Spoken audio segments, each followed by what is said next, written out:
Hello, sumo fans. I am unfortunately not able to be with Maria on today for recording. We are recording separately.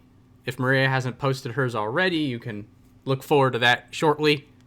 2 videos for you, lots of sumo opinion, and oh my goodness, what a tournament. Man, I don't even know where to begin. Well, I do know where to begin. Congratulations to Wakatakakage for a crazy playoff victory with incredible sumo. Stormy Basho living up to its name. Just so much to get into, and I'm still parsing it in my head. It was just so much.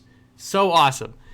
Anyway, so let us start, as we always do, at the top with Terunofuji. Our Yokozuna had to pull out, so he was 3-3-9. The heel injury that he had in January seemed to still be plaguing him. His existing knee injuries apparently caught up with him. We're going to need to see if this is just a setback or the unfortunate start of the injured Yokozuna curse. I, for one, am not ready for that, and hopefully neither is Terunofuji. I feel that it's safe to say if Terunofuji was at 100%, this would be a completely different tournament. So Terunofuji getting injured out sort of allowed a lot of other things to happen. So it's kind of weird that we almost forgot Terunofuji was around by the second week because of so much stuff that was going on. But the so much stuff that was going on would not have been possible if we had a Zenso Yusho from Terunofuji. So it's an interesting play going on. I am going to hope for a spirited return. I know Terunofuji wants to get to double-digit Yushos by the end of the year, and he's definitely running out of Bashos to get that done. I see no reason why he still can't, but that being said, we will see what he does in March or May to deal with these injuries. I'm hoping for the best, a speedy, healthy, happy recovery, and some more Herculean power in our future. So next up, we have Shodai, or Zekio East, 9-6, which, if you're not knowing anything about what's going on in this tournament, you see a 9-6, you're like, that's a Shodai Basho. This was a crazy roller coaster for Shodai. I don't know anything except that I'm just completely floored by the shift that hit him. He starts out 1-5, right? Looking completely full-on Eeyore in his own head, cannot connect, can't do any sumo. Him losing Ozeki status and then never getting it back felt like a foregone conclusion. Then he comes blasting out of the gate with an 8-1 to wrap up the tournament. And this is where this gets crazy. The people he fought on those final few days were all the people that... If you had asked me halfway through the tournament if Shodai had any chance against Takayasu or Takakeisho or Wakatakakage, I'd be like, no, there's no way. He's getting buried. But Ozeki Shodai arises, this mid-Basho revival, and he ends up being a pivotal part of this entire Yusho race. And I didn't expect any of this. I have no way of figuring this out. I don't know what happened. Shodai ate Popeye spinach or something. I don't know what happened. I'm fascinated by this. I am just so happy to see Shodai stepping up and harnessing that Ozeki pride. Man, Shodai, beautiful. Second week Shodai is absolutely gorgeous. First week Shodai, no, none of that. Say what you will about Shodai. He made this Basho full of excitement and drama, and just, it feels like every single person had a part to play in this whole puzzle. Everybody did their little thing on the side or here, there. It's well done, Shodai. If Shodai can take this momentum from the second week of knowing he can beat these guys, of getting back to his powerful, stable, calm, collected sumo, then we could see a Shodai going after the cup again. Not just clearing Katoban, but building. It's fascinating. So I feel that the story of Shodai may be coming this year.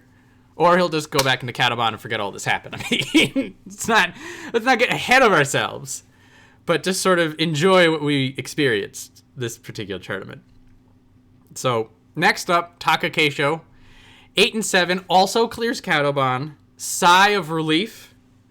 He was clearly fighting injured. He wasn't at 100%. He wasn't able to export this kind of power that he needs. But Takakeisho's core, that plan B, sumo sense, timing, positioning, got him those 8 wins. And like not a moment too soon, it feels like, because then he lost out. He was 8-3. People were like, oh, maybe he can, chase the cup a little bit. Now that he's cleared Kadoban, he just sort of fell apart a little bit.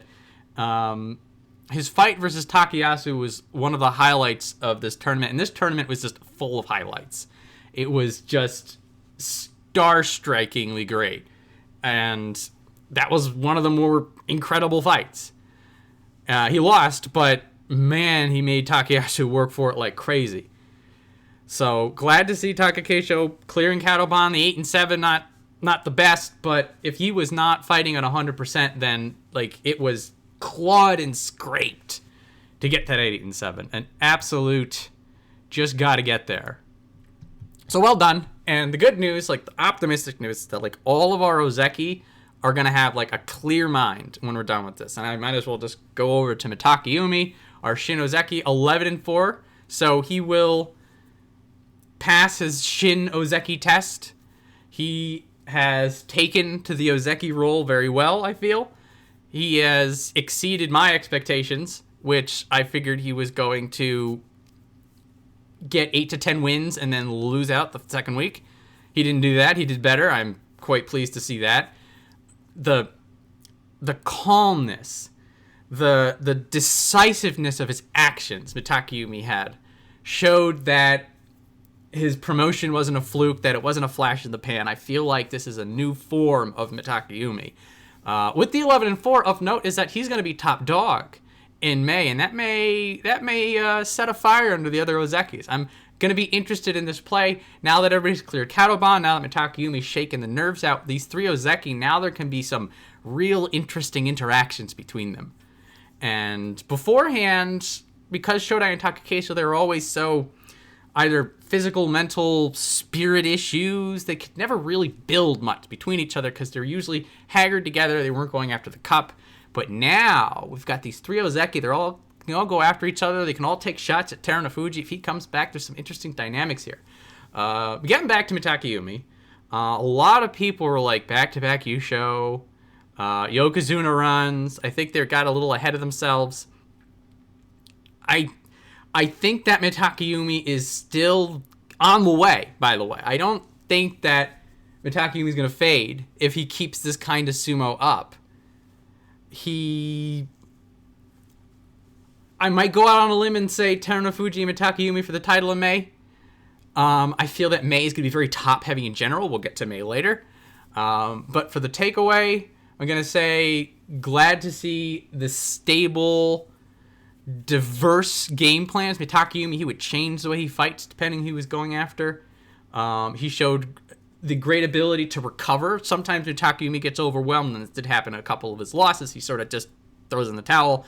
There were a couple times he sort of stood fast and like held on and turned his fortunes around. And those are the kinds of little things that separates somebody just staying in Ozeki, stagnating in Ozeki, and someone pushing upwards. Now, again, this is all too soon to say anything. For me, Mitakeumi, double-digit wins, passes Shin Ozeki test. And he did. He got 11-4. He did a little better than double-digit wins.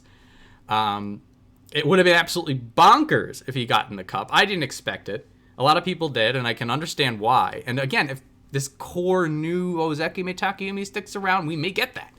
I would love to see that. I'd love to see a second Yokozuna, and quite frankly, if Takakeisho and Shodai are up to task, then we do know someone who is. As a side note, somewhat related to Mitakeumi, and sort of as an X factor for this whole tournament, outside of the whole COVID X factor and the injured X factors, some people were really off, and I'm not sure why, not Mitakeumi. The crowd, the Osaka crowd was lively spirited into it. They were cheering for people, and they loved watching what was going on. You can tell that these people were excited for sumo. It was finally back after 3 years. The reason I wrote this down from Mitakeumi is that there's a few times that he would go and he'd help people up, and the crowd would give a nice pop. So somebody would fall off the dohyo, Mitakeumi would reach a hand out. Aoiyama, a couple people did this. That they'd reach the hand out, they'd pull the guy up, and then there would be fanfare from the crowd. And I remember back when the pandemic hit, and there were a few tournaments of no crowd, that there were some people that preferred that. They're like, oh, it's just like training. I get to sort of focus like I'm in training. Other people were more of I needed the crowd's energy. So I feel that there may be some people who performed a little better than others because they were absorbing that energy.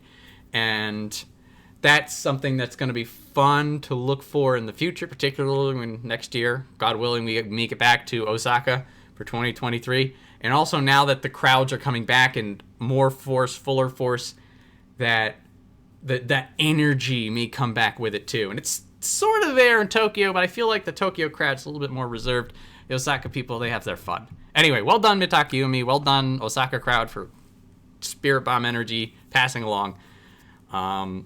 Very good news for Ozeki. Consistent across the board good news for Ozeki. The records, who cares at this point? We cleared our Katobon. We still have 3 Ozeki going into May, and all 3 of them have given us reason to believe that they're going to pivot and go upwards, and that is exciting. So, speaking of exciting, speaking of holy moly, speaking of Ozeki level sumo, Wakatakakage, Sekiwaki 1 East, 12-3, gets the title. I cannot say I saw this coming. I thought Wakatakakage would need maybe a couple more tournaments at Sekiwaki to plant feet and then start this. We saw this in him. I know Maria still pegs Wakatakakage as the next Yokozuna. After this, I am inclined to agree with her. The way he was able to use his leverage, lower body strength, and angles of attack to push people around in a way you did not think was physically possible for somebody of his size. And this is, angles of attack, strategy, stuff like that. He always had that. But the way he seemed to just defy the laws of physics was mind-boggling. So, fighting Ichinojo, he physically pushes him up. 440 pounds of powerful man, and he just, I'm going to push you up and out of the ring. That's something that people twice his size have struggling doing. And he did it, and he made it look easy, and he did it after a fairly long match. So, incredible. Also, for me, like the encapsulating all of what we saw out of Wakatakakage, he had 2 slam wins that when he was fighting Onosho and Daieisho, at the edge, gets the power and just throws these people to the down to the clay. And you're just like, whoa, where did that come from? It was a shock. For Daieisho, I wrote this down, Okuri Suryo Toshi. Let me try that again.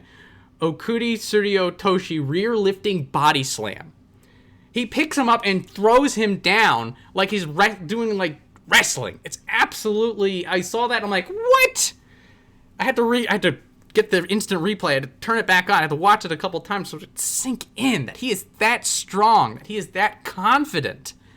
And I feel that the confidence, the mental toughness, that unshakability that Wakatakakage always had and definitely showed was that little inch that got him this Yusho this time around.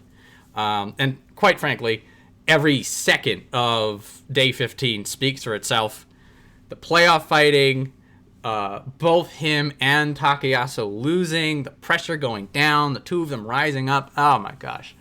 I think day 15 of this tournament is something that we will be remembering for a long time. And on paper, this is a very, very decisive step 1 for Wakatakakage making Ozeki. Double-digit wins gets the Yusho. Quite frankly, if he does double-digit wins in May and July, he's in. And the way Wakatakakage was fighting, I do not see that being a problem. So, all of a sudden, fast track upwards. absolutely stunning, beautiful, well done. Wakatakakage gets a special prize, I believe. Going through my notes. Yep, the technique prize. Kinosho, probably for the aforementioned slams and a lot of pushing and different angles of attack. Just, beautiful. He has arrived. We have our official new watch out for this guy going on. And interesting comparison to the other Sekiwaki, Abi, scraping by an 8 and 7. So Abi was pegged by many people, ourselves included, for being the next Ozeki, and that we felt like it was inevitability, that once he got up to the top, once he started his reign of terror upon the upper division, that we would see him make Ozeki doing his Yokozuna bid. Like, that's where the momentum seemed to be going. But now this nervous Abi shows up in the second week because he was 6 and 2 coming out into the second week. And so we're like, title contention, looking strong.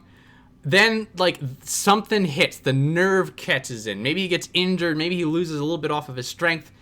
And then the crisp sumo, the unstoppable power, the slick timing, it gets replaced with weaker pushes that don't really move people. A lot of panic pulling. That's the old Abi coming back. That's the Abi that we thought he dragged into an alley and murdered when he was in his suspension. So I'm going to give him nerves. I'm going to give him a bye, particularly because 7 and 7 fighting against Takayasu, the tournament leader, co-leader, he gets the win. On paper, you're like 7 and 7 Abi. He'll fight desperate. Takayasu's going to get him, but he outdid Takayasu. Takayasu has his own problems. We'll get into that later. Anyway, so let's say this is his, again, highest rank ever, Sekiwaka. I think he was Kamasubi back when he was pre-suspension. So definitely hitting the nerves, feeling the pressure. Let's let him get the shakes out, get the everything out of his system, and from here he can build. It's just like he saved rank, which isn't what you want to see out of him. But again, let's give him a bye. Let's give him a pass. Let's let him settle down to the new normal, and from here, Abi now has to, perform, step up his game, particularly because these people around him are doing the same thing. I still have every belief that Abi's going to make Ozeki. He's going to have to wait a little bit longer for that, but give him time and let him sort of tighten those screws. Get the ship righted, whatever analogy you want to use for Abi getting back to double-digit wins like he was doing before and making eyes at the cup. So, Abi, I'm with you. See you in May. Bring more than 8 wins, please. And, well, somebody who needs to bring a lot more wins.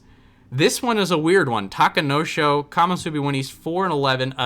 Normally a stable guy. Normally Takanosho doesn't know what a double-digit losing record is. We had suspected he didn't do that well last tournament. We figured that Takakeisho being injured had its effect on him. Less training partner, sort of more nerves, more responsibility. So Takakeisho still probably not 100% nursing some sort of injury. Eventually it'll come out in the news, I'm guessing. Maybe not. Maybe he'll just, Takakeisho is very quiet. Well, to the media. I think. Anyway. Takanosho, 4 and 11, not good. Not good. I'm putting him on my watch list for what's going on with you. There's a few people on the watch list. There were some matches that he was just, I feel like he was going to lose. Like, against Wakatakakage, there was no stopping him in the first week. Mitakeumi had something to prove. He was doing pretty well. So, give Takanosho those. Give him about 3-4 losses that are just going to hit him. But then some people, certainly it should have been winnable. Onosho and Daieisho in particular, the fellow pusher thrusters, usually he has a handle on them. Usually he's saying, I'm the top dog around here. You're not allowed to boss me around. But they bossed him around. They pushed him out. Final loss to Sadanoumi in the last day. Also very not keen on that. Of note is there could be injuries as per if he got COVID, maybe it got hit him worse than other people.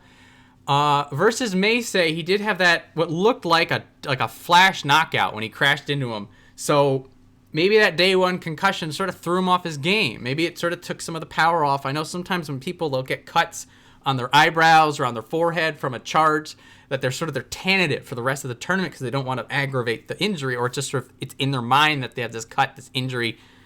Maybe something like that happened. Maybe there's some extenuating circumstance. I feel that that Takanosho could have done better. Something happened to him. I'm concerned it was something bad, but everybody has a bad tournament. Maybe this was just, he had to pay the piper this time. Though, for better or for worse, there's going to be a lot of clamoring for Sanyaku slots, and so Takanosho's absence is definitely going to make room for some other people. We'll get into that in a little bit, but also the optimistic spin is Takanosho is going to get thrown far enough down the Banzuke that a recovery for him should be fairly simple. But until we see a forward progress, like a good 9-10 wins out of Takanosho and a subsequent Basho, I'm going to be a little worried for our cool, calm, and collected, happy-go-lucky pusher thruster, Takanosho. I wish you well. Next up, Hoshoryu, 8-7. He broke the curse, guys. Hoshoryu broke the Sanyaku curse. It is as real as ever. Hoshoryu was struggling with it. He was 4-6, turned it around with 4 wins out of the last 5. And he fought his damnedest. You saw, and this has been a Hoshoryu staple, that determination on his face, that I am going to get this done. He was determined in victory or defeat. Again, the 8-7 is just scraping by, but I expected the Makakoshi, because that Kamusubi curse, that Sanyaku curse, it is powerful. He overdoes it.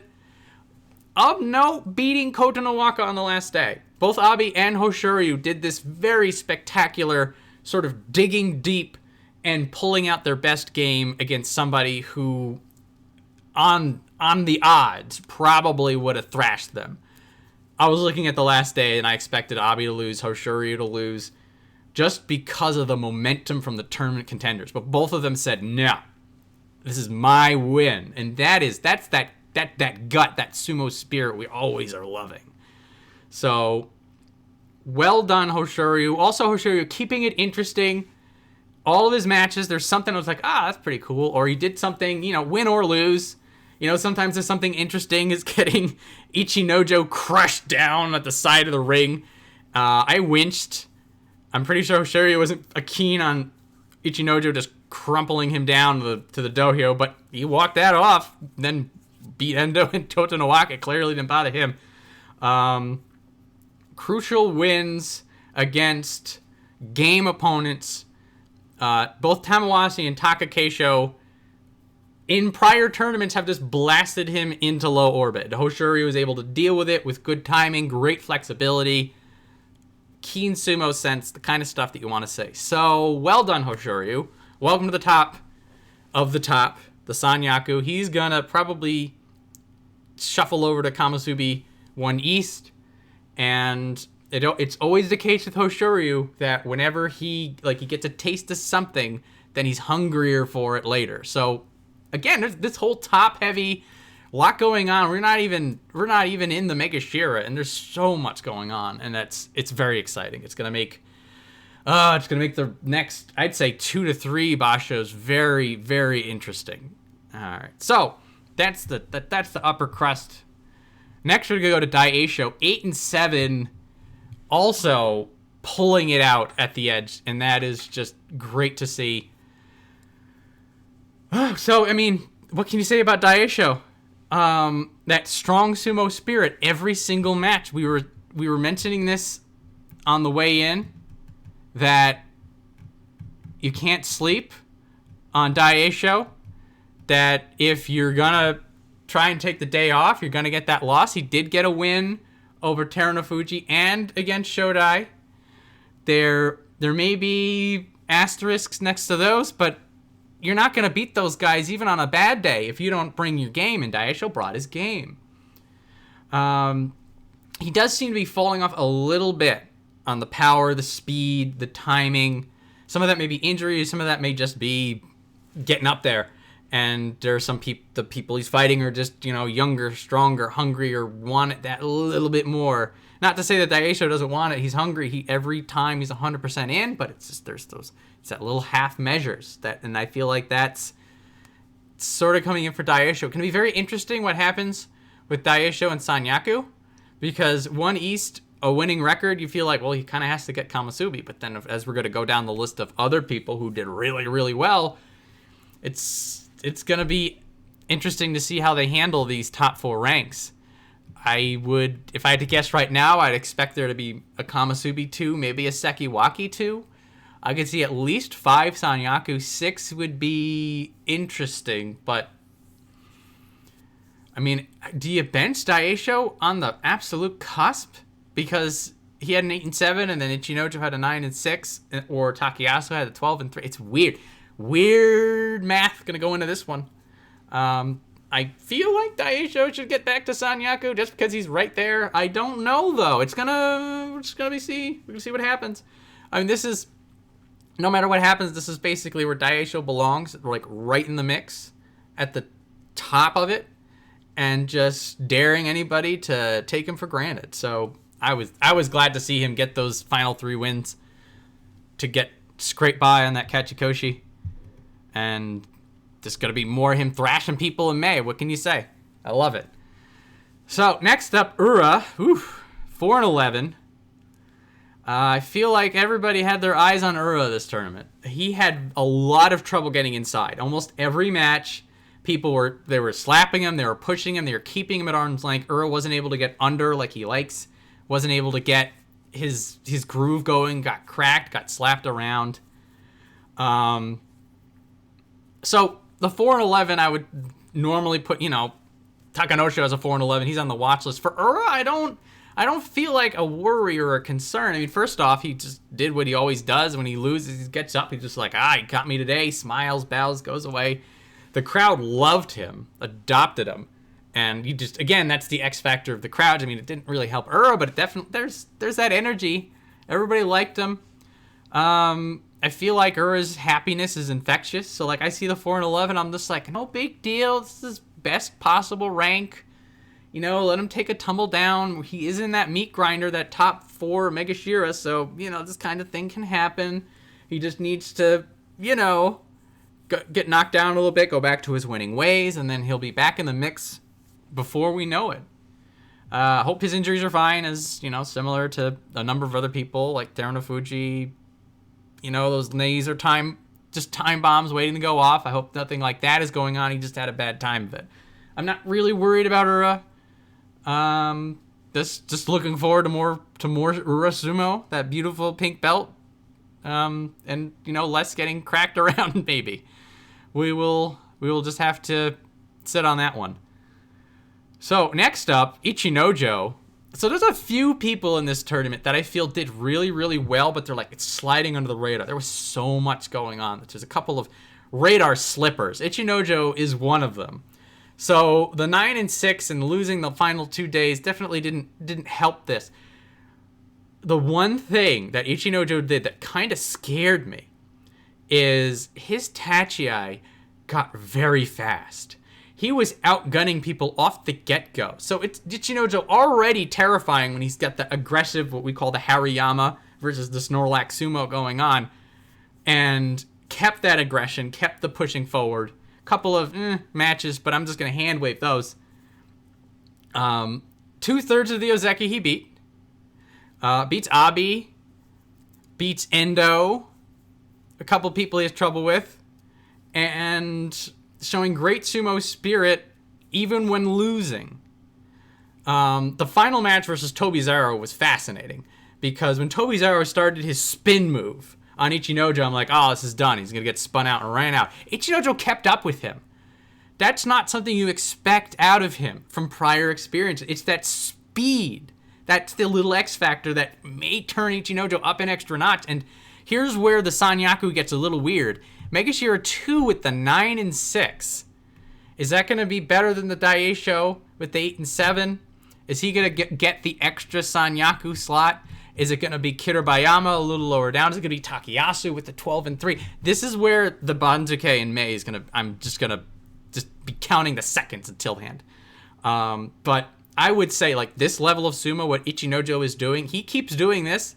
Sanyaku is an inevitability. He's going to be back in there. So, still have an eye on Ichinojo for maybe you do a run at Ozeki. Feel it's too early to start ringing that bell, particularly when we have other people who are definitely more able and at the ready.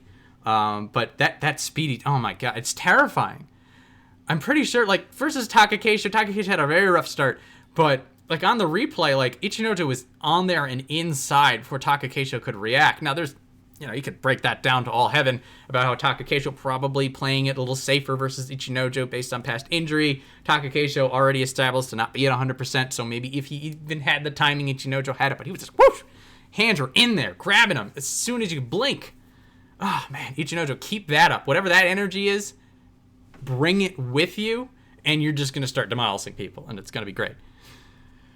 Whew! Ichinojo, good stuff. So, Tamawashi, Meisei 2 West, 8 and 7. Don't let the 7 and 8... Oh, wait. 7 and 8. I wrote it down weird on my notes. Whatever. 7 and 8. Well, regardless, don't let the record fool you. 7 and 8 at Meisei 2, that does sort of tell the story of he's basically in there, just, you know, half step off, and that is basically what's going on.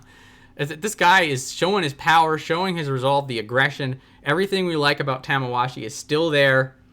I feel the losses that he has is like that half step. Some timing, some balance.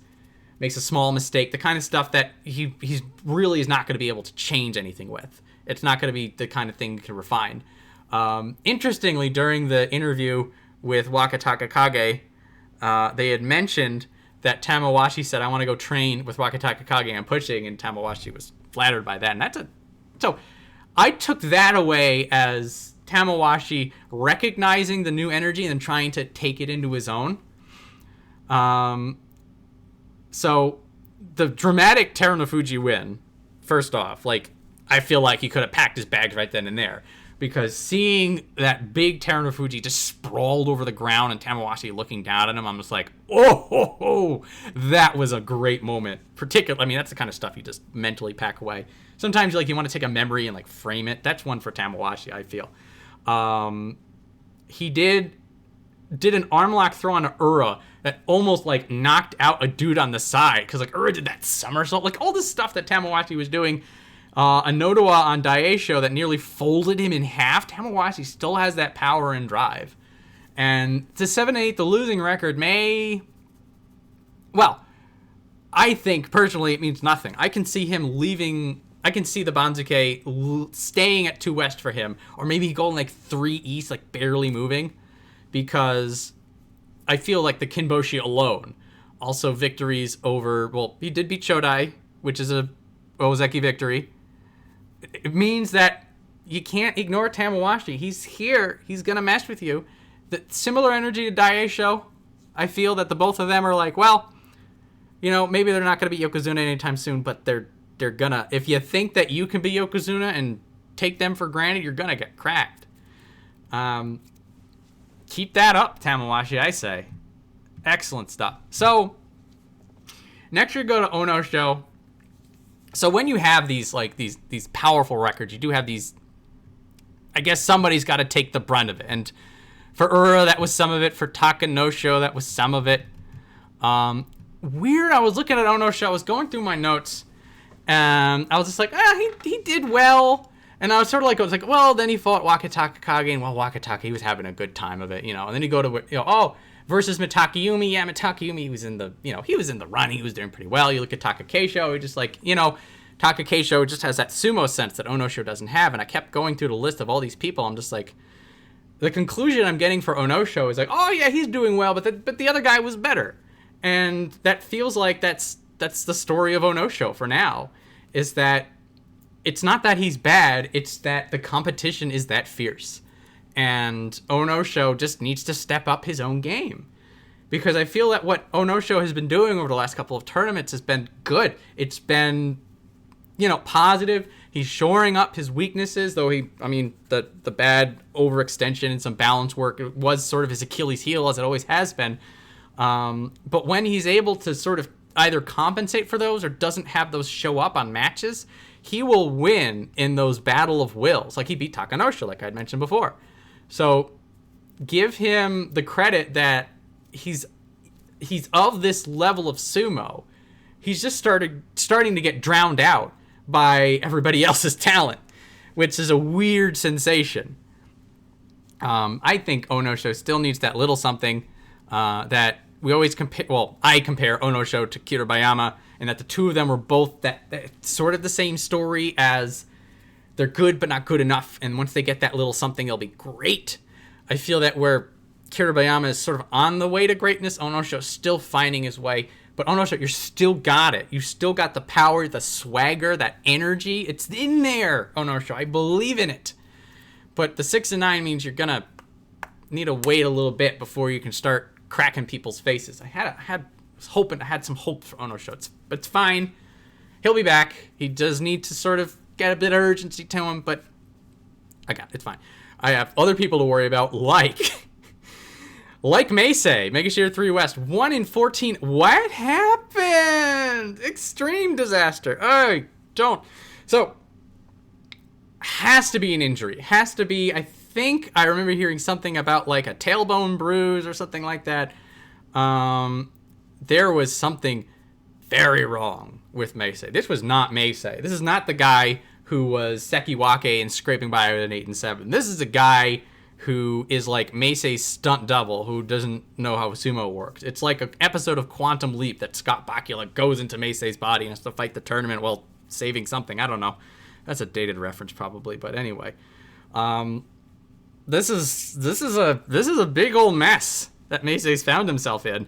And I mean, good that he didn't get the sweep. 0 and 15 is just it's an energy that nobody wants. But oh my goodness, somebody needs a regroup. Somebody needs to figure this out. And when you lose to people that are pretty far down the Banzuke, when he was fighting against Chiyomaru, it was this weird like walking match that Chiyomaru would push Meisei and then he'd sort of walk back and Chiyomaru would walk at him and push him again. And that's like a lunchroom bully. Just like, give me your money, push. No, I don't want to give you money. It's bad. I felt terrible. I didn't know what I was watching. The same tournament, by the way, with the absolute stunning tiebreaker overtime victory. Oh god. So this whole tournament has just been. I feel like this is the kind of stuff that if you're a fan of sumo, this is everything you wanted. But nothing that Meisei wanted. Meisei got one thing that he wanted, and that's a single victory, rather than 8 or more. I'm concerned. I guess that's the word for it. Meisei, do you need a hug? I don't know. I can't hug you from here. Anyway. Expect hopefully a rebound from when he gets to like Megashira 12. And I don't know. I just got to move on. I'm going to move on to Kiribayama. 10 and 5. Excuse me. 4 East. So I was mentioning before about how some people were doing well, but there just wasn't enough limelight in this tournament for everybody. Kiribayama is a perfect example of this. So he wins belt fights versus Endo, Hoshoryu, Ichinojo, Tochinoshin. The two of them have a great rivalry going on, by the way. So Kiribayama saying, I'm the belt guy. I'm somebody to look out for. Double-digit wins, by the way. Any other tournament, a double-digit win to Megashira 4, I'm just like, you're in Sanyaku. But as I mentioned before, it's like everybody. There's like 5 people who want to get in Sanyaku, including 3 of the people who are already there. Actually, in addition to 3 other people. Anyway, this is quietly, like, under the radar. No one's looking. Kiribayama saying, I'm ready. Tap me on the shoulder. Tag me in, chief. And solid stuff. All around. I was quite pleased. And again, it's like it almost slipped by me. I saw Kiribayama like Kachikoshi. I'm like, good for you. And then I was like, what, double-digit wins at 4 East? This is a guy making his move? Now, I feel like he's going to get the short end of the stick on the Sanyaku race. He'll be like, but they got to put him at like 1 West, 1 East. He's got to be right up there. And that's going to be a fun time to see him in the mix again. And I think he might have figured something out. Maybe he bulked up a little bit. He was able to impose his will, get his belt game going. Keep an eye on Kiribayama. Now, there's a lot of eyes going in a lot of places. You know, we're not like 8-eyed creatures or something. So we gotta pick our focus. But if you don't look at Kiribayama for too long, he's gonna slip right by people, and they'll be like, "What happened here? What happened here?" Good on you, Kiribayama. It's just been such a crazy tournament. So next up, Endo, Megashira 4 West 8 and 7. Gets it done on the last day. Glad to see it. I'm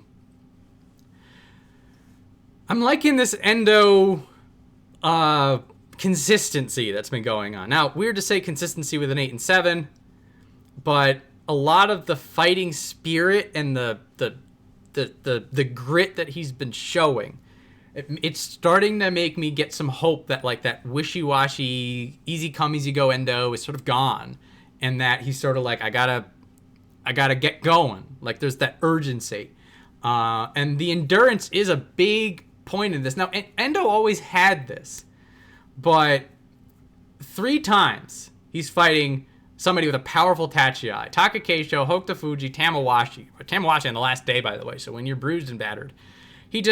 People who crack people and send them flying, he eats their Tachiai for breakfast, then just goes and does his style of sumo. And that's the kind of thing, you see that and you're like, another Endo would have lost this fight, but this Endo says, I'm winning this one, and I love it.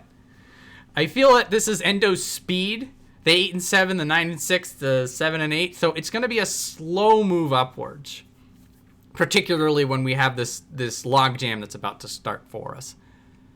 I am just so happy to see the Kachikoshi, the consistency, win or lose, not the days of that Endo showed up. It seems to be dwindling. I don't want to curse it and say they're behind us. I'm going to say, particularly injuries notwithstanding, if you see him with a leg wrap, you're like, ah, damn it. I was looking forward to this, but so good Endo, solid Endo, the kind of guy who can play a foil, perhaps, one day. So next up, Takarafuji, 6 and 9, Megashira 5 East. He had a rough time of it at the beginning of the Basho. Sort of turned it around in the second week, at least enough so that he showed that he's still alive. Had some moments of aggression when he fought Okinoumi, Endo, and Takanosho. Now, of note is that Okinoumi and Takanosho were people who had a terrible time of it, but those are moments where Takarafuji attacked, pushed forward, which isn't not usually his style. So seeing that aggression, I was like, okay, good. He's still got that in him. But a lot of his matches, particularly this 6-loss stretch right here in the first week, I'm calling this training dummy mode, where Takarafuji, it's like he's just chest lending. It feels like he absorbs the attack, he doesn't attack himself, and then the enemy the opponent eventually just pushes him out, forces him out, throws him down. And that's sort of been Takarafuji's problem, but it was really noticeable. I was very worried that first week. I feel like he pulled it back out. 6 and 9 isn't bad. If you can scrape that double-digit loss off of you, it makes a little bit of a mental difference for me. Now, of note is that we just took Takarafuji off the watch list when he did really well last tournament. I'm not going to put him back on. I'm going to say that he's just sort of trying to find his number. The veteran sort of, it's that 7 number that 7-8 is usually the veteran safe spot. So he's just a little above it, so let him get knocked down a little bit. We'll say a little more aggression, Takarafuji, but at the same time, he did some good stuff. He was one of the people who stonewalled Abi. Abi just cracked him Takarafuji's like, you can do this all day, I can. And then Abi panic pulls and Takarafuji wins. That's okay. Sometimes the best offense is a good defense, and that's been his deal. So hang in there, Takarafuji. Next tournament maybe will be your time, and we'll go on to a sad story with Megashira 5 West. Ishiura 2, 7, and 6. So the January Ishiura had us super excited, super happy. He's doing it. We're loving it. And then fights Kotonowaka, gets that nerve pinch injury. It is like exactly what happened to Takakeisho. when he fought Ichinojo, and he just slumped, got chucked off the dohyo, and then was just crumpled. And I was like, no, new year, new Ishiura, new potential Ishiura just died right there. And at first I was like, okay, that's the end of it, bad luck, whatever. Then he comes back, and this is a personal pet peeve of mine. And I understand the whole argument going on that you come back if you think you're good enough to scrape the wins, to stem the bleeding a little bit, but like every match he was in, he just got throttled. I'm like, dude, you're gonna make it worse. It's like the only thing that would be worse than Ishiura, the new potential Ishiura just getting injured out, is if he got so injured that it died. I'm still worried about that. I want this new potential Ishiura to make his presence felt. And, not going to happen today, unfortunately. So, Ishiura, we'll see you again at the bottom, unfortunately. Sadness. But this is as much part of sumo as the highest highs. But, neck injury gets fixed. He keeps that same energy he had in January. Maybe we'll be back. Maybe this is all just a speed bump. That's the hope. Ishiura, speed bumps, please, and then get back to driving. Next up, Mega Series 6 East, Hokutofuji 9-6. I am a big Hokutofuji fan, and so like every day I was sort of hanging on everything. He was 0-2 at the beginning, and a lot of not really outputting his power. I'm like, oh no, and then he wins a few more. I'm like, okay, it's fine. And then he loses 2 more. I'm like, nah. I was just a haggard mess. But the good news is the second week, he gets 6-2, which definitely pulls him back on the positive side of things, bringing him back upwards. He's still not at 100%. There are a couple of matches where he did look like he was fighting the same way, but just didn't output the power, which the hope is that it's a setback. He's still working through the injury, and that this isn't the start of a downward slope, that he will get the power back eventually, that he will be back to the fighting form that he was at before. Now, with the Mega Shira 6, 9-6, he'll be back in the mix. Definitely not going to be in Sanyaku, but he'll be 4-3. He'll be sort of in striking distance. That may help him. And it's not like he didn't show power. Of note, he also showed some of that belt stuff that he used to do that he sort of had on and off. It was like a belt fad for him like a year ago, that he started grabbing people's belts and pushing them out when they didn't expect it. Did that to Mitakeumi. That was an upset victory that I was just absolutely treasured. And did a couple other belt things here and there. I'm just like, okay, he's pulling a new trick out. Now, that may just have been a side effect of he knew he didn't have the full power, so he had to change his toolkit. So maybe this was sort of like the Takakeisho slapdown plan B. Like Hokutofuji's plan B is to get the belt and drive when he can't push them out without needing the belt. Could be what's going on. But if he works on that belt thing, then he can do some like double threat stuff. There's some potential in there. There's a lot of potential. Hokutofuji, hopefully the man of potential and not the man of who's already peaked. That would make me very sad. But I'm going to take the 9-6. I'm going to take the decisive Kachikoshi with good wins against powerful enemies, and see in May when maybe you can keep going upwards. I'm hopeful for it. More hopeful for it, Kotonowaka, 11-4, Mega Series 6 West. My hope going in, I picked Kotonowaka as my dark horse for the U show. Nearly got it. Not find that he lost at all at the end, particularly because he could have been part of the playoff, but still, like, the 11-4 is the focus for me, because that is a very powerful result to have at 6 West.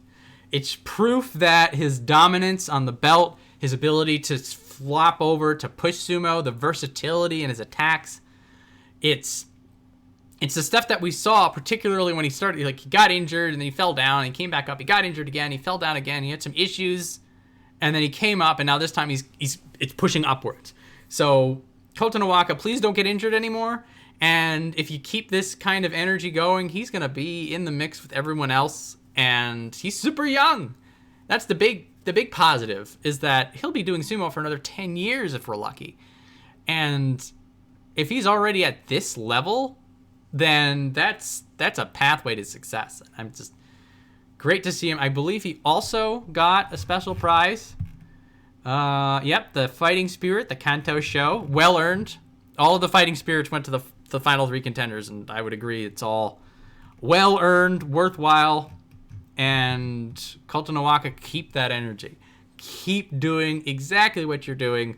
I guess, a little bit of refinement to make that 11-4, 12-3, 13-2. But what? I mean, I feel like that's just going to come naturally for somebody like Kotonowaka, who's clearly hungry, clearly improving, eyes upwards, and now has been in cup contention 2 Bashos in a row. That's the same kind of stuff we were talking about when we were saying Abi's meteoric rise. Look at him go, like Kotonowaka. Look at him go. Hey, guys. New player in the mix. So, another new player in the mix, and oof. Okay. So, Takayasu. 12-3. I really don't know how to put all of these feelings I have into words. This is our newest slow walk to add to the history of Takayasu slow walks, where you just see him dejected and leaving the tournament ring. I wanted him to win so badly. When it was going his way, I felt like this was his moment. I think everybody was like, this is his moment. This is going to be the one. And it didn't work out. And it was just such a crushing loss. But at the same time, it was some of the best sumo we have seen out of him. And like comparing that to his Ozeki stuff, that 12-3 is nothing to sneeze at. And I'm hoping against hope that Takayasu feels the 12-3, feels the fact that he gave everything, his heart and soul, into that tournament playoff decider match. You could see it on his face. He was not scared. He was just attacking. He was charging. He was going to leave it all out there, and he did. And again, like, he comes out short, loses by an inch, and all credit to Wakatakakage, and all happiness for Wakatakakage, for what he's doing, for what Wakatakakage can now do with this Yusho win that he has. And now we get to Takayasu, who now has another one of these big, fat, second-place trophies. By the way, he did also get the Fighting Spirit Award, which certainly is nice, but that wasn't the one he wanted. And that's sort of what concerns me, is that like I keep going to him and in these opinions podcasts, and I'm like, okay, just take the positive and leave the negative behind. And it's like, you can't, darn it. It was all or nothing at the end of the day. Only one person could win. And Takayasu didn't win. And it's just I'm so sorry. I'm so sorry, Takayasu. It had to be you. I didn't want it. I don't have a time machine, though. So the best I can say is you're going to be near Sanyaku in May, where you can just get the cup then. You can do it. You've beaten all these people. Throwing them around like the ragdolls. Showing a level of consistency and just raw power that was like, it was Ozeki Takayasu just in the flesh, I felt.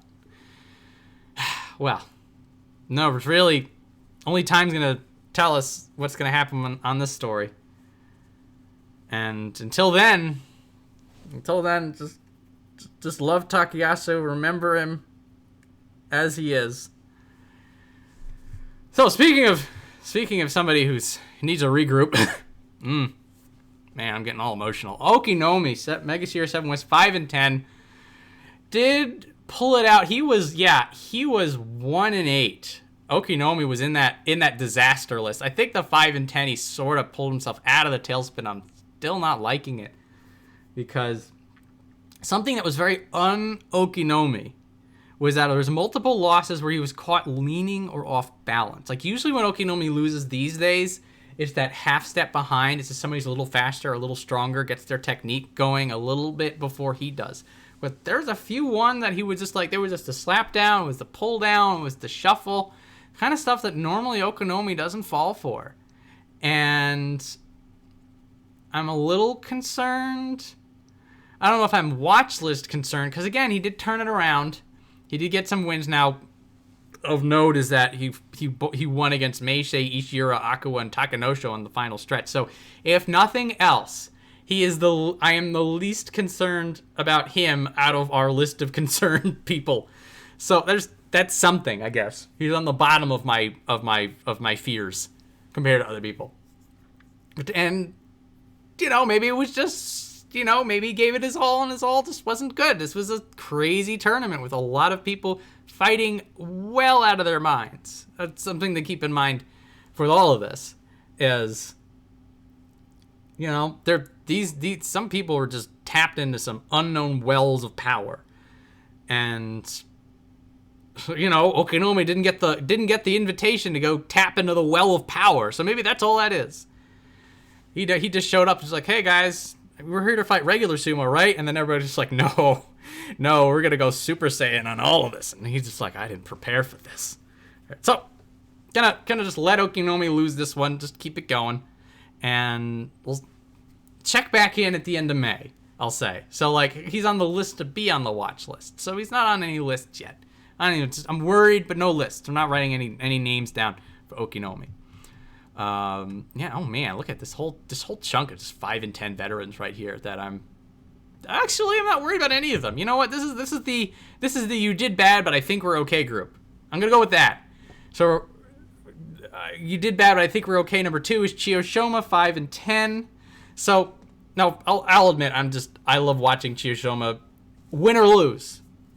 He's part of that people that just, if they're on the dohyo, you're like, this is gonna be a fun time. This is gonna be a fun match. And day 1, he does a crazy headlock throw. So right off the bat, I'm like, yes, Chiyoshoma being crazy. Mono-E weird finish versus Sadanoumi. He does some flying Henka stuff with Nishikigi. He did that fight with Myogiryu that he kept trying to trip him, and Myogiryu was not pleased, but he won anyway. So there's some fun in Chiyoshoma. What was interesting this time around was there was more raw power, and oh wow, did he just do that? That in his wins, particularly against he beat Kotonowaka. I think no, he lost to Kotonowaka, but he gave him a hell of a fight, more of a fight than you expected. Particularly for somebody like Chiyoshoma, he usually does the Wily Fox stuff. He's just like, nah, I'm gonna do power. He beat Okinoumi for power, by the way. But again, Okinoumi, something going on with him. Always want to watch him work. If you snooze on Chiyoshoma's belt work, you're going to get thrown. And if you snooze on Chiyoshoma's not belt work, you may get a Henka. I mean, it's standard issue. I suppose on the longer stretch, this is back-to-back double-digit losses. I think he had double-digit. It was definitely not a clean January. Give us a look. Yeah, 4-11. So beforehand, he was sort of up and then down and up and down, and now we got this back-to-back stuff. I guess I'm not too keen on that, but I'm also not worried. I'm just like, he's doing his thing. Let him do his thing. Don't crowd him. So no crowds for Chiyoshoma, but just claps because I have fun watching. So next up, Sadanoumi, Megashiri West, again, number 3 of the did bad but not worried. He had a rough Basho. I felt like Sadanoumi it was not a lack of trying. He was fighting every day.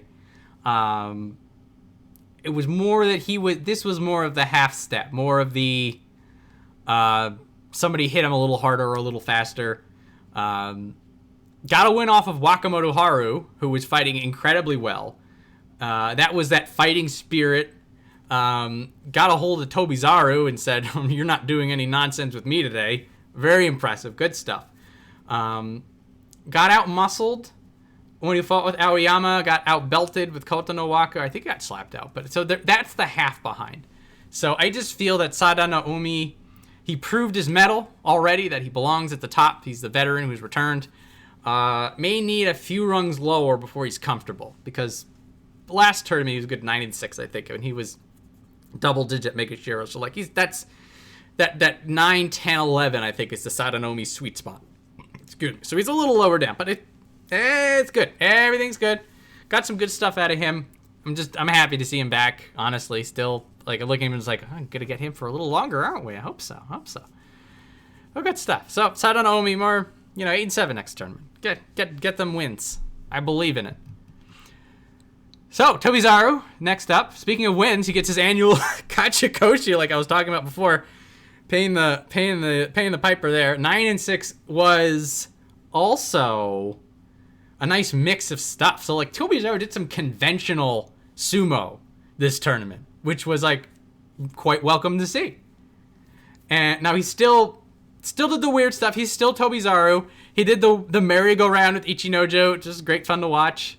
He when he fought against Shimanoumi, there was a lot of flailing in that match. Everything was going all over the place. Shimanoumi gritted it out, but good to see the more conventional stuff out of him. Sort of like, it's just like, I got the crazy stuff, but now here's the by the numbers so much. Sort of like Chiyoshoma. These two guys very, very similar. Drinking the same Chenko, eating the same Chenko, power water, whatever. You get it.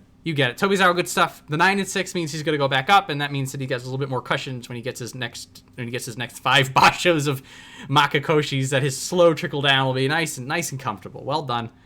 Also of note is Tobizaru versus Hokutofuji, like one of my favorite matches of the tournament. Because not only did they fight just all out everything in the dojo, but they did it twice because we got a Torinaoshi out of it, and they fought differently each time. Ends up losing, but like when you have fights like those, nobody loses. It's just you have to mark a black spot on next to somebody's name, but you both won. So good stuff for Tobizaru this time around. Also good stuff for Wakamotoharu, making sure 9 West 9-6. And this was the test for him because he was 9-6 when he joined the top division. New, untested brother of Wakatakakage. How you gonna do? How's it gonna look? Wakamotoharu says, I got really good belt work, and my hands are like vice grips if I get hold of your belt. Of note is he beat Endo, I think. Yeah, he beat Endo. He beat Kiribayama. Again, I finished talking about how Kiribayama's like, I'm the belt guy, and Wakamotoharu was just like, I beat the belt guy. And he gave Takayasu a hell of a time. Another one of those matches that, like, Wakamotoharu lost it on paper, but the fact that he made Takayasu work as hard as he did on the belt fight meant that Wakamotoharu is a fixture. He is upwards moving. So now the question for Wakamotoharu isn't, was it a fluke? Is he going to be in the top division? It's like, how high is he going to go before somebody stops him? Because he could be a runaway train. Now, I feel that the runaway train may be a little more believable if that was a 10-5 rather than a 9-6. The Wakamotoharu, particularly now that he's going to be moving higher up, he's going to be in overlap range with Wakatakakage. The two of those guys are just going to feed off of each other's enemy. It's that brother dynamic amplification effect we go on about. So they're very, very exciting to see what Wakamotoharu can do with not only his own great belt stuff, with his own upwards motion, but now feeding off of Wakatakakage's Yusho victory, new Ozeki bid, staking his claim as the new top dog at the top. That's not Nozeki or Yokozuna, I guess. But still, not yet. Give him time. Wakatakakage, 2-3 years, white belt. I'm not the first person to say this, and I feel like everybody's on this train now, but gotta put that out there. Anyway, Wakamotoharu, nice stuff. Just unshakable belt grip. When you see that stuff, you can see like the death fear going in the opponent's eyes, and it's like, oh, got him, just chomp down. Anyway, good stuff.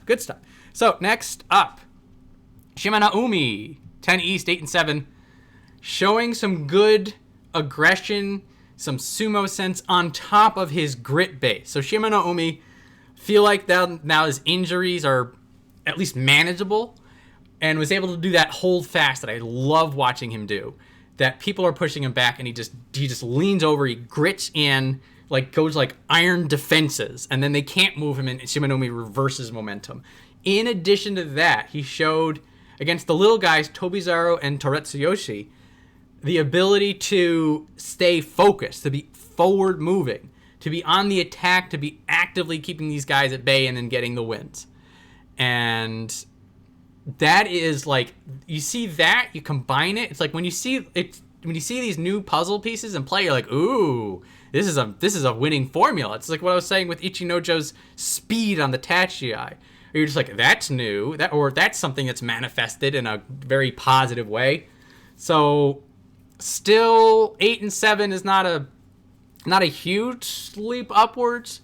But first off, he stemmed the bleeding, no Makakoshi. Secondly, again, like the way he won showed these new tools, or at least a new iteration of existing tools that says, okay, I'm moving up. I'm going to make this work. With a fully healed leg, with a little bit more aggression, maybe we'll get that underdog Shimanoumi to come back. The dude who was 11-4 and was making eyes at the Yusho race before everybody got together and said, this guy's not supposed to do this. What's going on here? And then they sort of like threw him the Yokozunas. And it was anyway, Shimanoumi, nice to see it. Nice to see it. So next up, Aoiyama, 10 West, 7 and 8. I was hoping for that fighting spirit March from Aoiyama. I made a point of going through and saying, look at, in March, fighting spirit, double-digit wins. Look at this, you almost got the Yusho. And I was just like, not this March. This March was regular Aoiyama. So good power and aggression off the Tachiai if he got it. His fight versus Takayasu was incredible. The two of them have that dynamic going that, and this sometimes happens, like there's somebody like who'll just rock, paper, scissors into somebody who's, sort of over their weight class. And Aoiyama has that with Takayasu. Did lose the fight, but man, not by much. Aoiyama, good stuff. So the 7 and 8 is technically a Makakoshi, but I'm expecting him to sort of not move, or at least just do the half run thing, because of the fighting spirit, the aggression, the quality of his sumo. A side note on Aoiyama is something that came in through the news during the tournament is that he has secured Japanese citizenship, which is usually step one for being able to become a sumo elder, which is very good news, and I'm very happy. And even if it's not, Aoiyama, congratulations. I know that the Japanese citizenship process is sort of an arduous journey because there's years of applications and all this other stuff, and it's a commitment just to get it. And it could mean that we have an oyakata in our future for Aoiyama, which would be very fun to see, and I'm looking forward to already. Where this could become the other side of the coin is if this is sort of like a Kakuryu, where he was just hanging on until the citizenship came through and then he's going to retire the next day. And I'm like, oh no, where'd he go? I'm thinking that Aoiyama still has fight left in him, as I just finished saying.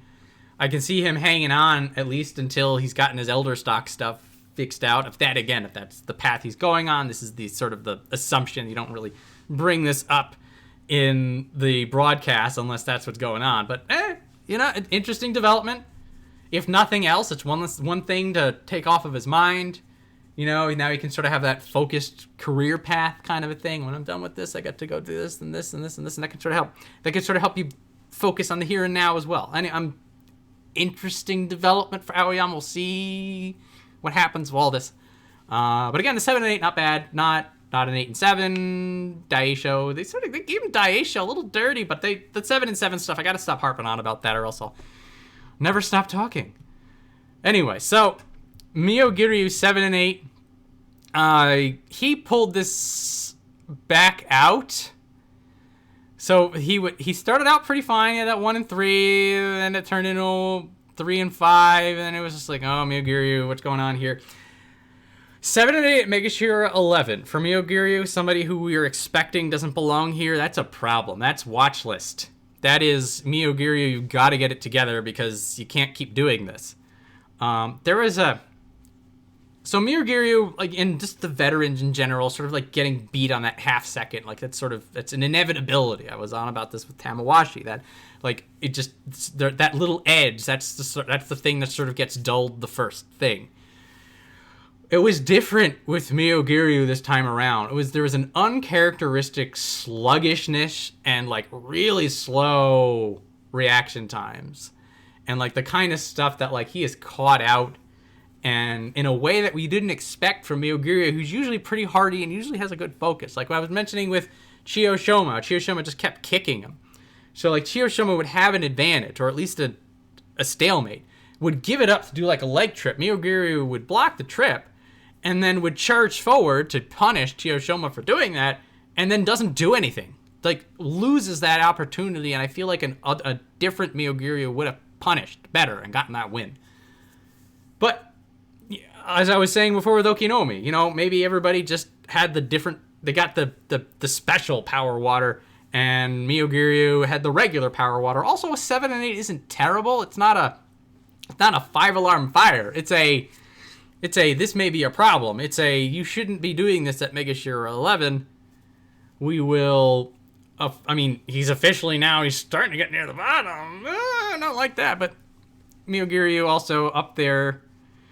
Don't call him a veteran, even though he is. It's fine. I feel like there's more to this than that. This 7 and 8 gives me a concern. I hope I'm wrong. I hope Myogiryu just rallies back, and I look and feel like a foolish person for even worrying.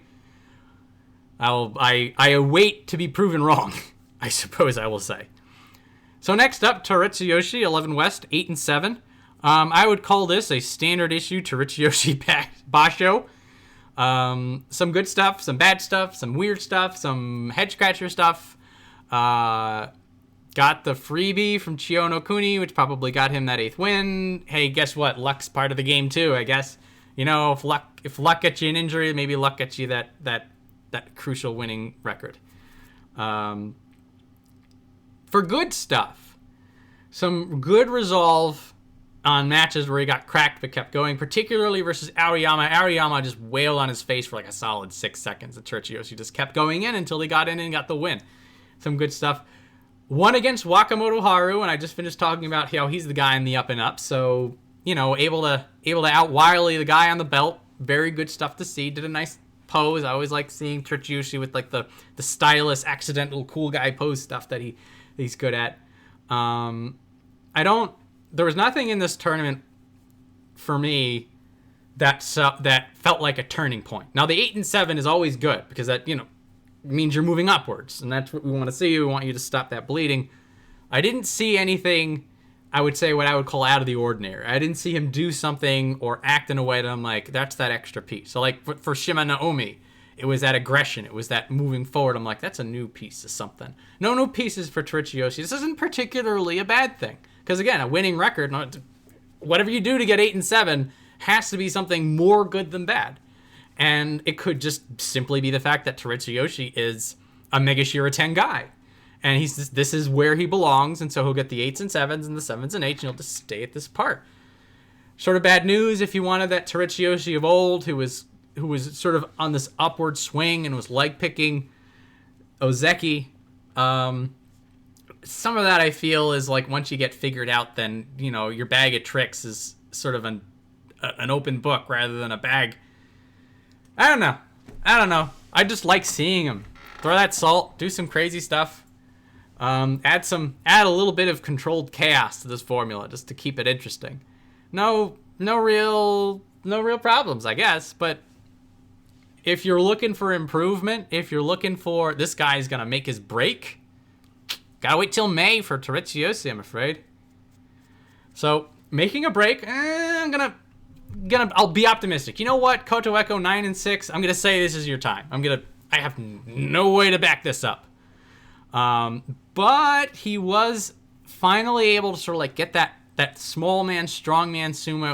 He was able to leverage it. He was able to get it to work.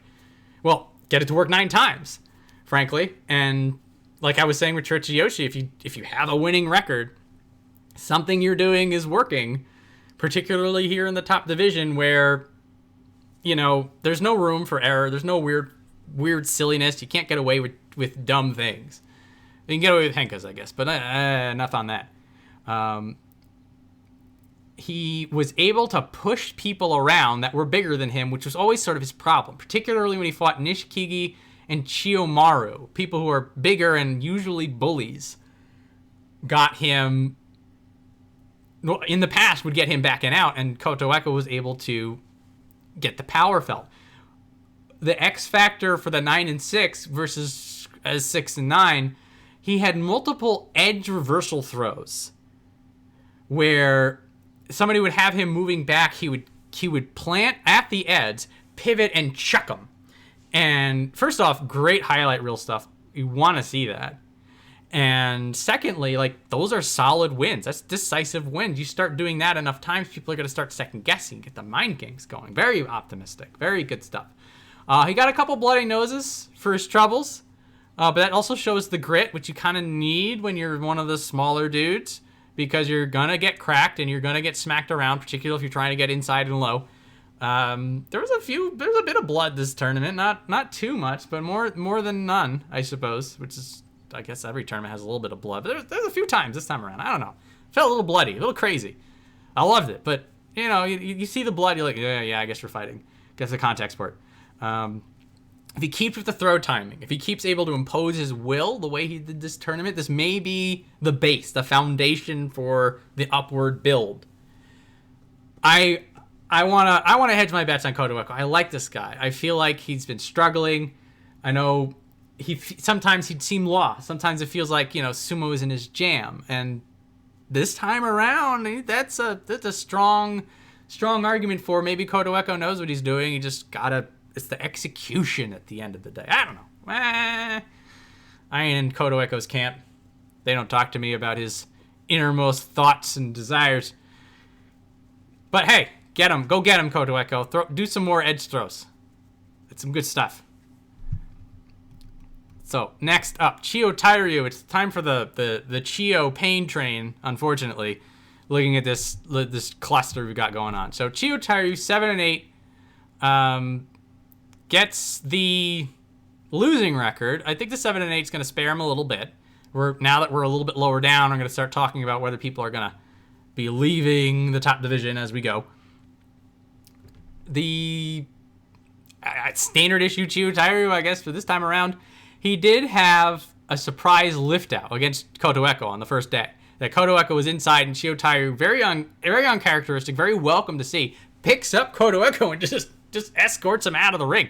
I was just like, whoa, that's the power that we know Chiyotairyu has, but used in a new way. And I was just like, ooh, maybe this is the start of something new. But then, like, basically everything else is standard issue Chiyotairyu. Not a bad thing, but just if he loses on the Tachiai, he's done. The lone exception being that he was able to regroup against Akawa, who had an even worse tournament than him. But it's Chiyotairyu. He tries to blast you out off the Tachiai. If that doesn't work, he just push-pull. If that doesn't work, then he is out of tricks. And that's his deck normally has 2 cards in it. Tachiai, push-pull. But then he does, like, the weird things. Like, he gets the Kotoeko thing. That's where he gets sort of, like, in the desperation improvisation. And I don't know. When it comes to the veterans and stuff like that, you can't really course correct that crazy. So stuff like this, when you start drifting downwards, you start looking at the hourglass, you're wondering if time's going out. He did Henka Wakamotoharu. I'm gonna finger wag him just because. But I mean, he was 5 and 7 going into that. So full desperation. Can't blame a man for wanting to keep rank, I guess. But I suppose he's also the best off of the Chiyo 3 right here. So he's got that cold comfort. So next up, Chiyomaru, Megashira 13 East, 5 and 10. Decent fighting spirit as always. Chiyomaru never rolls over. Well, almost never rolls over. Had a great belt fight with Tochinoshin of all people. Like, pulled him upright and out. So, like, really spirited that day. Just couldn't get it together. Had these strings of losses. Just outgunned, out-tricked, outmatched for a lot of it. It was one of those, like, he just didn't have good sumo some days. And there are other days, like, he had good sumo, the other guy had better. You can't stop the fade sometimes. The veterans, when they start falling apart a little bit, you just can't do nothing about it. I think a little bit of luck, he'll stay in the top division just barely. We'll get into the Juryo breakdown lower round, but I think he's like just high enough that they'll dump him on the doorstep of Juryo, but won't put him in. Just maybe. I'm thinking he's safe. So we'll get a little bit more jolly lime green belt sumo for May. Or maybe they pitch him. Maybe they're like, sorry, buddy, you're going to go down. And I don't know. It's with double-digit losses this low down, you always got to be worried. I feel like he's safe, particularly when we go to Chiyonokuni, who's the next person over, Megashira 13 West, 5, 6, and 4, which is also a 5 and 10, which means you have to pick between the two of them. You dump Chiyonokuni because he's the half rank lower, unfortunately. Excuse me. So, great 4-1 start. Crisp Sumo. Bandits at all hell. Looking like limbs were falling off or ready to fall off. But, like, still doing it. You're like, he's still doing it. Everything's fine. Lost to Kotokuzan, throws his shoulder out, and then he's out for 5 days. And I would have preferred if he was out for the rest of the tournament so that he can go heal up. But he comes back, and the win against Kotoeko, like, that might be the deciding factor. Like, the 5 wins versus the 4 may actually save him from Juryo. This infuriates me more because when people come back when they're injured just to get more injured, I feel like they're working against themselves. It's just like, sure, you saved rank, but now you also took a year off your sumo career. Like, is it worth it? Whatever.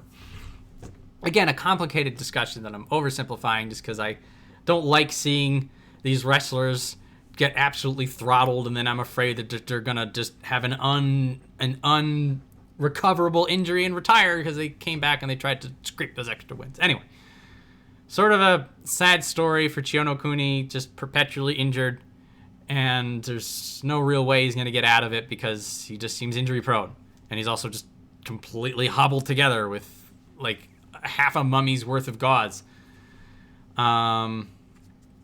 He may be in Juryo next time, but it would be like Juryo 1 East, so he just needs 8 wins out of anywhere. He may also be in the basement with Chiyomaru. It's gonna be a tough call, but it's well. Anyway, out of the super depressing for now. A little bit more depression coming, but not for now. Koto Shoho, 14 East, 9 and 6. We were waiting for his return. Koto Shoho, one of those new rising stars that people were looking forward to. And we were, well, happy to see a 9 and 6. A little bit of a rocky start, but I think a 9 and 6 tells me that, you know, he's not going to be on the fast lane upwards, but he's here to stay, at least if he doesn't get injured again. Able to sort of, like, he learned his lessons in Juryo. He's able to regroup. Great defensive work.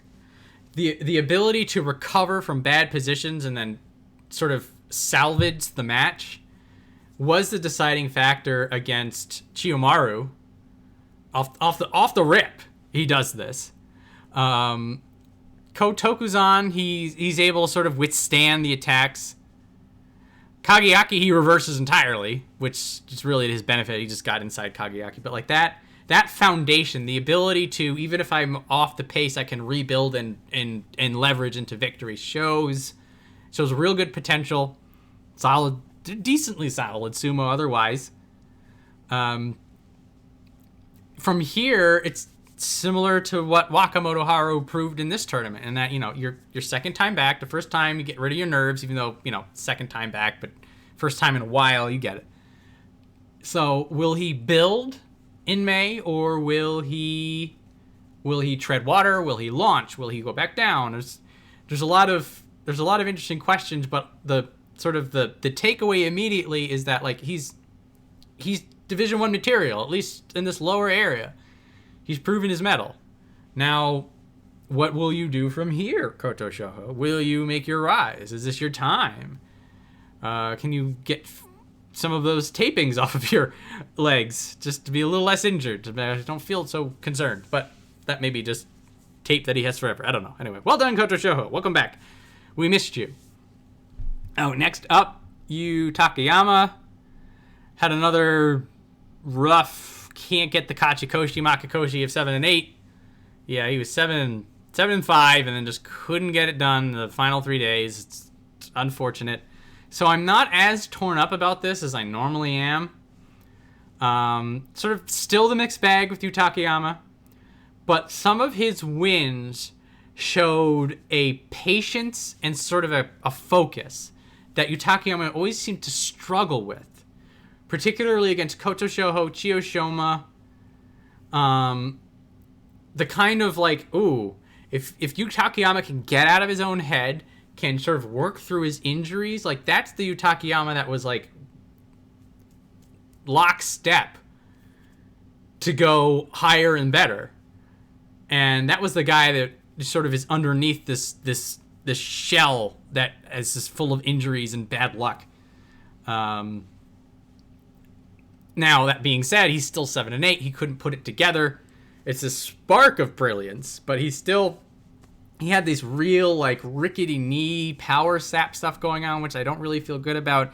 And I am a little concerned that even if he is evolving, even if he has figured something out, that it may be a little too late, that he may be just a little too battered. I'm not sure, but I don't get the doom and gloom from Takayama I normally do, based on his performance. It's still not in the right direction, but maybe it's sort of, you take a step backwards to do 2 steps forward. Maybe a little unwarranted optimism. I feel that Takayama may be building towards something, though, at least from a result of what he did here. Not building at all, by the way, and we're going to start our dumpster list. Aqua, unfortunately, 15 East, 4-11. Bad sumo is all I can say. Some weird timing, lack of aggression, didn't seem to get his sense together. There was also a two concerning, I call crumple losses. There's a few like flash knockout losses where people just got cracked off the tachi and fell over. He had one of those. There was another match where he sort of got pushed back and like his leg folded out and he just like fell down. And that's the kind of stuff that you see that and you're like, ew, I don't feel good about this. This is concussed. This is not in control of body bad. And that could be a sign of something really bad and problematic. Now, he did have his rare flashes of good sumo. There were a couple of times that he had the aggression, that he was able to push forward. I think at 4 wins, you're not Meisei bad, I guess, but you're still double-digit losses and far too down the Banzuke to really get down with it. So Aqua was definitely on the Juryo bus, unfortunately, to the point that he may even save like Kotokuzan from going down. But that goes into how many people are coming up, which we'll get into in a little bit. They did mention injuries. He was, when you've got a back injury, you've got leg injuries, your power is sapped. Maybe he was just fighting through too much of that. Maybe he got some COVID after effects. He had hit COVID before. I don't know if he got it again. But again, you see a 4-11 at Megashira 15, and you're like, nah, nice seeing ya. Unfortunately, the whole PC regroups and comes back. The hope is that this is just a brief trip to the penalty box, and he'll be judo throwing people properly in no time. But can't say anything for now outside of farewell. But to flip that around positively, Tochinoshin 9-6, guys. Tochinoshin Kachikoshi. He didn't just get a stay of execution. He got a pardon. He's on the way back up, and a little bit of luck in there, I feel, but more that he was able to do that Plan B raw power stuff. So he's never his ability to do like the lift out, just picking people up and dragging them. That's mostly behind us, with a very notable exception of the callback lift up win of Terutsuyoshi with the legs kicking behind like a baby. That was just darling. Tochinoshin, bless your heart. Got us one of those this tournament. To be fair, Terutsuyoshi sort of gifted to him, but that, again, a little bit of luck, and luck is a part of the game. Give it to him 9-6. Had power, had aggression, did that forearm cracks, was able to impose his will. Sometimes people figured out that his knee is a bit of an off switch, which it is. He's injured, guys, but we're all happy to see that he's going to be moving upwards for once. The first Kachikoshi in a very long time, and if Tochinoshin is just gritting it out until they literally throw him out the door, well, he just got himself another 2 to 3 tournaments. So good to see.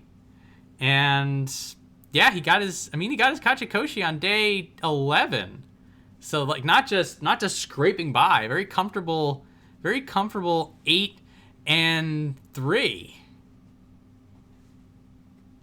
I like it. Tochinoshin, good to see you back a little bit. Still, everybody, sort of, remember him while you can, because when he's gone forever. That's all. It all still applies, but I'm going to take the happiness for today. The good March energy. Getting it.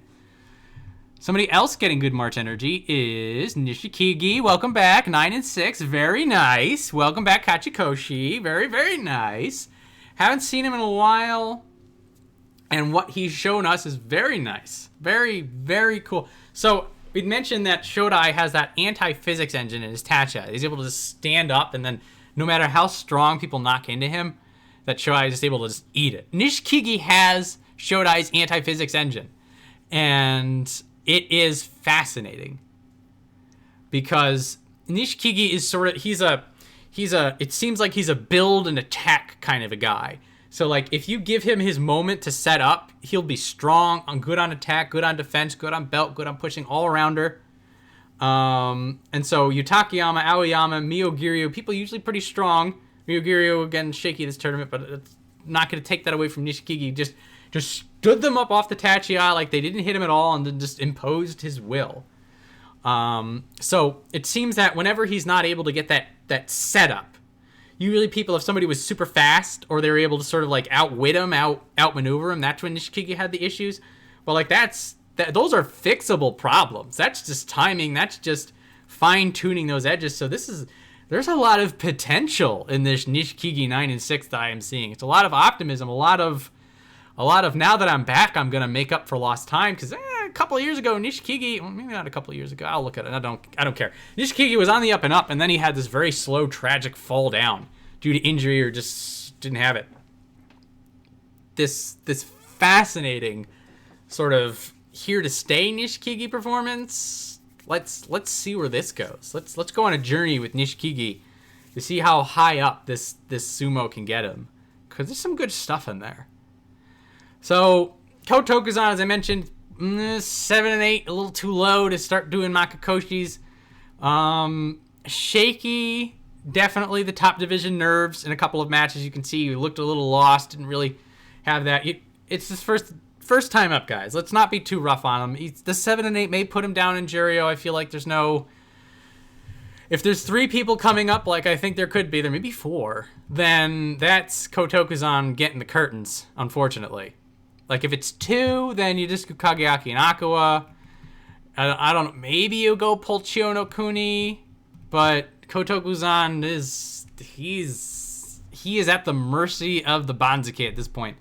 Now, he was sturdy as well as shaky. He has the power to slap sumo that shows that he can hang in there. So, if he can sort of get the nerves, if he can focus, if he can get that gumption, a little more consistency, then he may be able to come back and may be able to build a little bit. I'm going to write this up to welcome to the top division. It's rough on everybody. Probably a little more rough on Kotokuzan.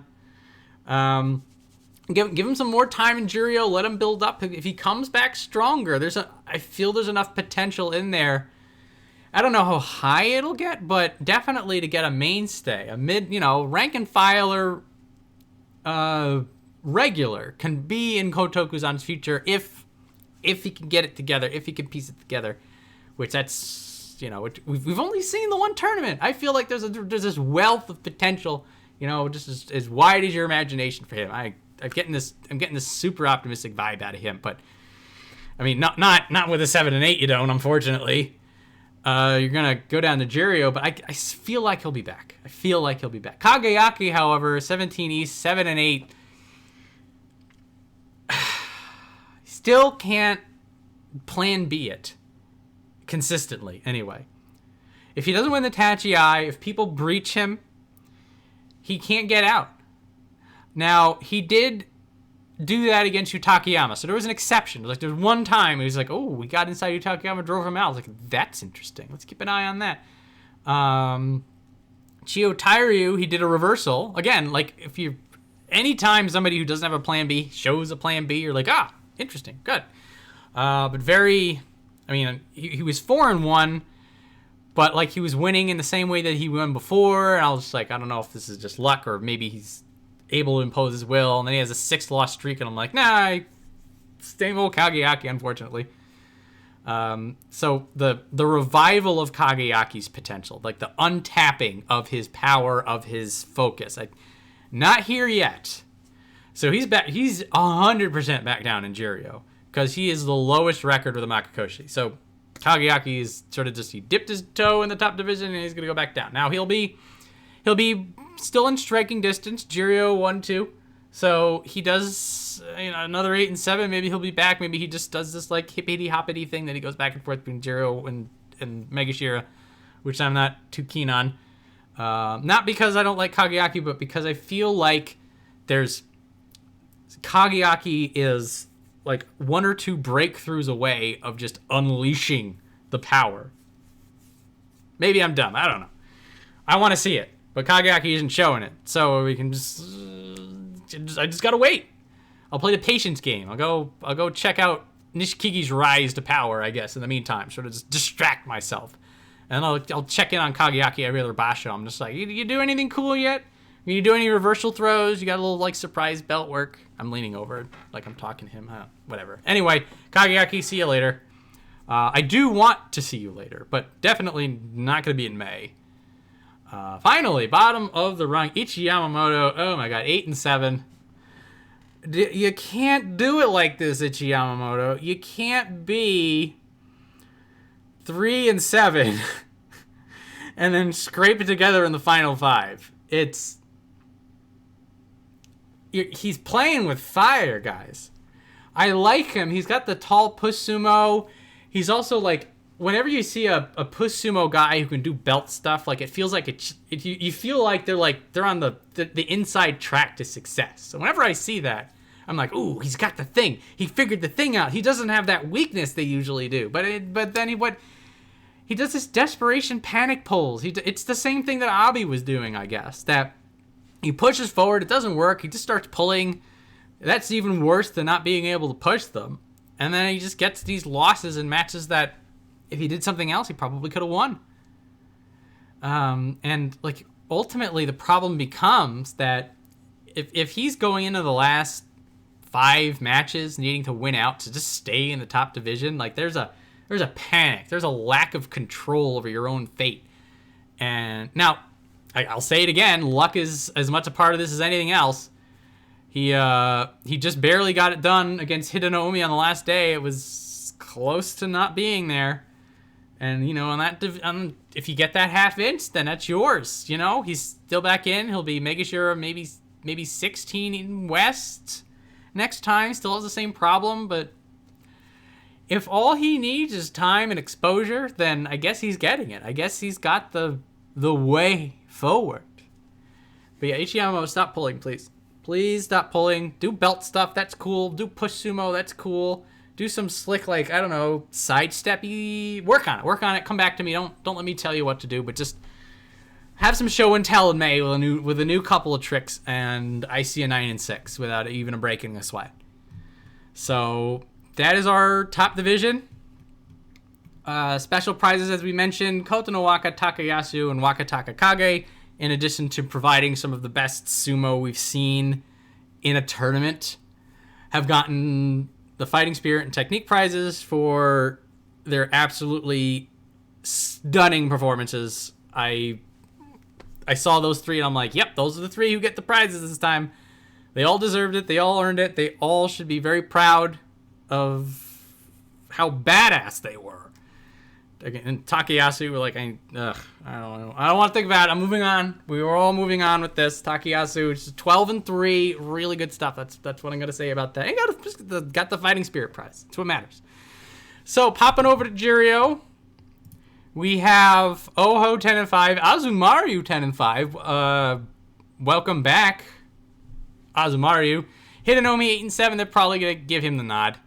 So these 3, I feel, are going to be pretty safely in, particularly when you have a 7 and 8, a 7 and 8, and a 4 and 11 right here. So like this is where I'm like, these 3 people are pretty hosed. So where Kotokuzan may be saved is whether or not Chiyonokuni's 5 and 10 is going to dump him lower. I feel like they usually give sort of a credence to permanent or established people, so I feel like they're just going to dump Chiyonokuni on the lower rung. Where this may get interesting is Juryo 6. Oh, Ooh, this makes it even more interesting. So Midorifuji, our friend of old, Mr. got herniated out of the top division, 12-3 at Juryo 6. That's a damn good resume for going up. And so usually Juryo 5, at least that's my personal cutoff for seeing whether or not people are going to go up. But you're 12-3 at Juryo 6. That is about as good as this 10-5 at Juryo 2, I feel. That is a ticket upward. Now they may put Midorifuji right here at the top of Juryo 1. They may not let him climb 6. But there is already a precedent that Juryo 6, 7, if you get double-digit wins. So maybe Mitoryu, but I feel like Mitoryu, I feel the 10-5 is there's a chasm of difference between these two, I feel. Also, like, if it was a 10-5 up here and a 12-3 down there, maybe, but I feel that they could give the nod to Midorifuji to come up. That would mean that we have 4 people coming up. Hidenoumi, they may be a jerk to Hidenoumi and put him at Juryo 1, but at the same time, again, you got a 4-11, you got a 7-8, you got a 7-8, and then you got this 5-10. Your Takayama's probably safe. He's a little too high up for a 7-8 to knock him out when you've got this stuff going on. So, sort of like at a glance how they're going to handle the Banzuke. I have no clue how they're going to handle all this. Not a clue. I feel like they have to, if I had to guess, make a second Kamasubi rank for somebody. But you've got this 8-7, this 9-6, this 10-5, this 12-3. How do you... 11-4. I almost forgot Kotonowaka's right here. That's a lot of people gunning for not a lot of real estate. So that is going to be a great time seeing how that is. I'm going to look at the Banzuke and I'm going to be like, what? Yeah, so feel okay, relatively confident about how the bottom's going to go, but how the top is going to shake up is going to be... The only way we're going to find out is when we show up there and then. And that is it. March was an incredible time. It's been a while since we've had a Basho this involved, this just chock full of all the good sumo stuff. And a little early to say Basho of the year. November usually will put off a strong performance, but I feel that May has a tough act to follow. I feel that May really has no choice but to be very straight and narrow. And well, I can already tell you that this next week's gonna suck, because I'm gonna wake up and I'll be like, no more March tournament. We've ran out of March tournaments. Like, no, but that was like some of the best sumo. It's all right. The time flies by sooner than you think. April's a pretty reliable down month when it comes to finding something else to do, and then May will be here before we know it, and I'm already just captivated by how everything's going to shake out and how people are going to deal with all of this motion that came out of March. Okay, so that is it for me. Thank you very much for listening. Thank you for being with us. Sorry that we couldn't be live. Sorry we couldn't do our normal shtick. But we like sumo, and we're going to keep talking about sumo, guys. So if that's what you're here for, I've got good news. We're going to keep it that. So enjoy your morning, afternoon, evening, dead of night, 3 a.m. weird sumo time listening. I've done it. I tell you, been there. And until next time.